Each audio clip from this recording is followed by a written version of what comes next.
Friends, நான் தான் ஜாஃபர் பேசுகிறேன். நம்ம இப்போ சபி மொபைல்ஸ் என்ன பார்க்க போகிறோம்னா iPhone 16. ஐஃபோனில் லேட்டஸ்ட் வந்த model, pink colour, full kit இருக்குது, பாக்ஸ் சார்ஜர் எல்லாமே இருக்குது. மொபைல் பிராண்ட் நியூ கண்டிஷன், பாஸ் லேமினேஷன் பண்ணியிருக்காங்க. மேலே கூட ஒரு ஸ்க்ராச்சஸ் ஜென்ட் எதுவுமே இல்லை. புது மொபைல், ஜஸ்ட் இது ஒரு வாரம் மொபைல். இது இன்னும் வாரண்டியெல்லாம் இருக்குது. 11.5 மாதம் எல்லாம் வாரண்ட்டி இருக்குது. முன்னாடி மேட் டெம்பர் ஸ்டிக்கர் விட்டுருக்காங்க. டெம்பரில் மேட் ஸ்டிக்கர் விட்டுருக்காங்க.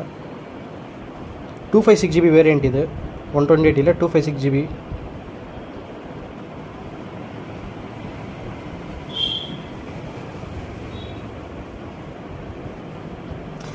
ஜஸ்ட்டு 4 நாள், இது 4 சைக்கிள் கவுண்ட், அவ்வளோதான். 4 வாட்டி சார்ஜ் பண்ணிடுறாங்க. பேட்டரி 100 இருக்குது. இன்னும் வாரண்ட்டி இருக்குது. 11.5 மாதம் வாரண்ட்டி கூட இருக்குது. நம்ம ஆஃபர் ப்ரைஸ் வந்து 66,000 ரூபா, 66,000. iPhone 16 256 GB variant. இன்ட்ரெஸ்ட் இருக்கிறவங்க ஸ்க்ரீனில் தெரியிற நம்பருக்கு கால் பண்ணுங்கள்.